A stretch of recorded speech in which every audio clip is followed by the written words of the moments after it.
Assalamualaikum warahmatullahi wabarakatuh. Perkenalkan, kami dari kelompok 1 akan mempresentasikan hasil kerja kami mengenai linguistik sebagai ilmu.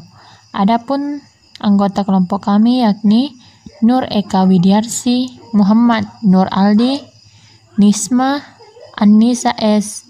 Syariani, Rahmaniar Basri, dan Putri Aisyah Syarah.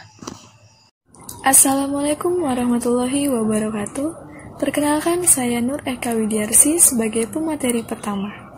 Sebagai pemateri pertama, saya akan menjelaskan mengenai bahasa sebagai objek kajian linguistik. Bahasa sering didefinisikan sebagai alat komunikasi. Definisi ini tidak salah, tapi juga tidak sepenuhnya benar. Sebab definisi ini lebih menekankan kepada fungsi bahasa, yakni sebagai alat komunikasi, bukan menjelaskan kepada sosok bahasa itu sendiri. Menurut Shaer, hal ini merupakan sesuatu yang wajar, dikarenakan bahasa adalah fenomena sosial yang banyak seginya. Sedangkan segi fungsi bahasa merupakan segi yang menonjol di antara segi-segi yang lainnya. Bahasa sebagai objek kajian linguistik harus dipahami dari sosok bahasa. Jadi pertanyaan utama yang harus dijawab adalah apa itu bahasa? Dan sehubungan dengan pertanyaan ini, Krida Laksana memberikan definisinya mengenai bahasa, yakni bahasa yaitu sistem lambang bunyi yang arbitrer yang digunakan oleh para kelompok sosial untuk bekerja sama, berkomunikasi, dan mengidentifikasi diri. Selanjutnya, apa ciri-ciri atau sifat bahasa?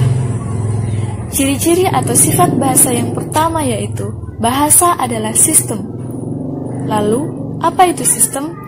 Sistem adalah susunan teratur berpola yang membentuk suatu keseluruhan yang bermakna dan berfungsi. Sistem ini terdiri atas unsur-unsur dan komponen-komponen yang satu dengan lainnya berhubungan secara fungsional. 2. Bahasa itu berwujud lambang. Bahasa adalah lambang atau simbol. Lambang-lambang bahasa diwujudkan dalam bentuk bunyi yang berupa satuan-satuan bahasa, seperti kata atau gabungan kata. Jadi, kata sebagai satuan bahasa itu disebut lambang. Mengapa disebut lambang, tidak disebut tanda?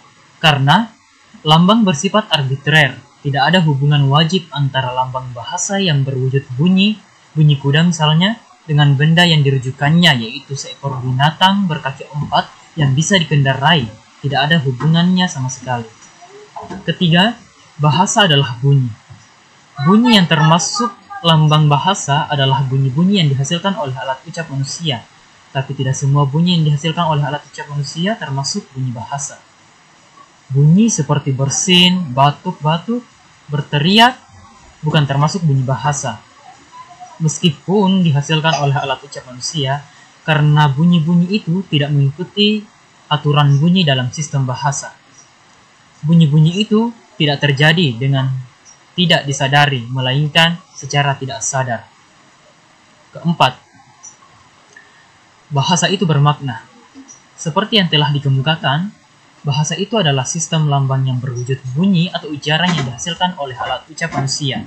Suatu lambang tentu ada yang dilambangkan, yaitu suatu pengertian, suatu konsep, suatu ide, atau suatu pikiran yang ingin disampaikan dalam wujud bahasa. Jadi, lambang-lambang bunyi bahasa itu mengacu pada suatu konsep, ide, atau pikiran. Dengan demikian, bahasa itu dikatakan bermakna. Ciri bahasa arbitrer. Maksudnya, bahasa itu sewenang-wenang, tidak tetap dan berubah-ubah.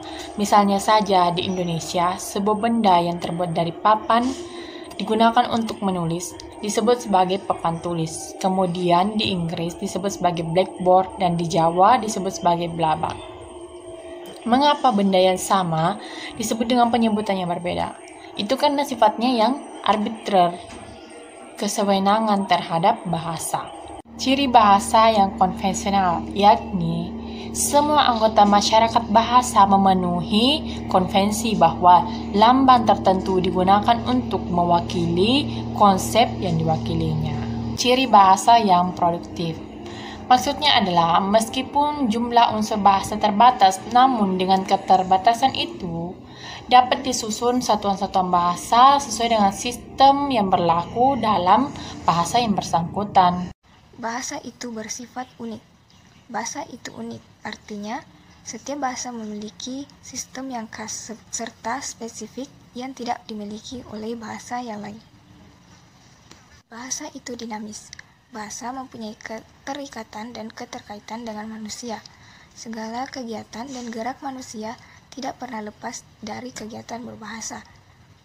Tidak ada kegiatan manusia yang tidak disertai dengan bahasa. Bahkan, dalam bermimpi pun manusia menggunakan bahasa. Bahasa itu manusiawi dan bervariasi. Bahasa itu bersifat manusiawi, artinya bahasa itu hanya milik manusia dan hanya dapat digunakan oleh manusia. Tahap-tahap perkembangan linguistik sebagai ilmu ada 3, yaitu yang pertama, tahap spekulasi. Pada tahap ini, kita membuat kesimpulan tanpa adanya dukungan bukti-bukti empiris dan melaksanakannya tanpa adanya prosedur-prosedur tertentu. Tahap yang kedua yaitu tahap observasi dan klasifikasi. Para ahli mengumpulkan dan menggolongkan segala fakta bahasa dengan teliti tanpa memberi teori dan kesimpulan apapun. Yang ketiga yaitu tahap adanya pemahaman teori, di mana kita memahami berbagai masalah-masalah dasar dan mengajukan pertanyaan-pertanyaan mengenai masalah-masalah berdasarkan data empiris yang dikumpulkan. Yang ketiga, syarat keilmuan linguistik. Seperti ilmu-ilmu yang lain, sebagai ilmu linguistik harus memenuhi syarat-syarat keilmuan. Syarat-syarat ini sebagai syarat umum pengetahuan dan syarat-syarat filsafi yang berupa objek kajian ontologi, metode kerja epistemologi, dan manfaat kajian aksiologi. Ketiga syarat itu telah dimiliki linguistik sebagai ilmu bahasa. Yang pertama, linguistik memiliki objek kajian atau ontologi.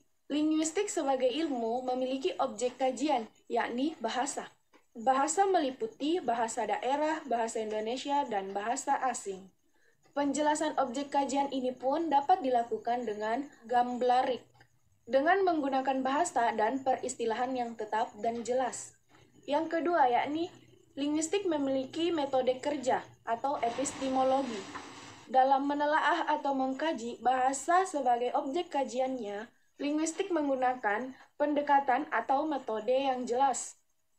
Metode-metode yang digunakan dalam mengkaji atau meneliti dan menjelaskan bahasa antara lain: A. Linguistik mendekati bahasa secara deskriptif, mendeskripsikan bahasa apa adanya. B. Linguistik tidak memaksakan kerangka suatu bahasa ke dalam bahasa lain. C. Linguistik memperlakukan bahasa ke dalam suatu sistem. D. Linguistik memandang bahasa sebagai gejala dan dinamis yang berkembang. Selain itu, linguistik telah memiliki prosedur dan langkah-langkah metode buku dalam penelitiannya, yaitu metode deduktif dan induktif. Yang ketiga, linguistik memiliki manfaat kajian atau aksiologi. Linguistik memiliki keagungan yang sangat luas, baik untuk kepentingan ilmu bahasa itu sendiri maupun untuk kepentingan lainnya, baik secara teoritis maupun terapan. Misalnya, hasil kajian linguistik dapat diterapkan untuk proses pengajaran, penerjemahan, linguistik komputasi, linguistik medis, dan sebagainya. Dari hasil kesimpulan kami, dapat disimpulkan bahwa istilah linguistik sering juga dinyatakan dengan istilah atau nama yang berbeda.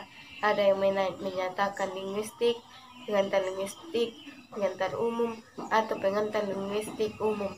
Namun dengan sistem istilah yang berbeda itu substansi kajian sama, yakni bahasa. Linguistik adalah ilmu bahasa, ilmu yang mengaji, menelaah, menganalisis bahasa secara umum, baik bahasa daerah, bahasa Indonesia, maupun bahasa asing. Oleh karena itu, linguistik disebut linguistik umum atau general linguistik. Bahasa itu memiliki ciri atau sifat-sifat sebagai berikut.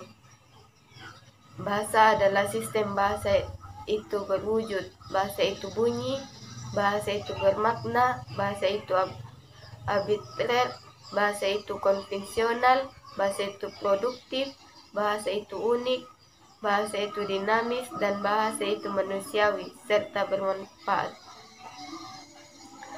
Sebagai ilmu linguistik telah mengalami tahap perkembangan, yakni tahap spekulasi serta tahap adanya perumusan teori. Selain itu, sebagai ilmu bahasa, linguistik juga memiliki syarat keilmuan, yakni memiliki objek kajian atau ontologi, memiliki metode kerja atau epistemologi, dan linguistik memiliki manfaat kajian atau aksiologi. Itulah tadi pemaparan dari kelompok kami. Lebih dan kurangnya mohon dimaafkan. Wabillahi taufiq wal hidayah. Wassalamualaikum warahmatullahi wabarakatuh.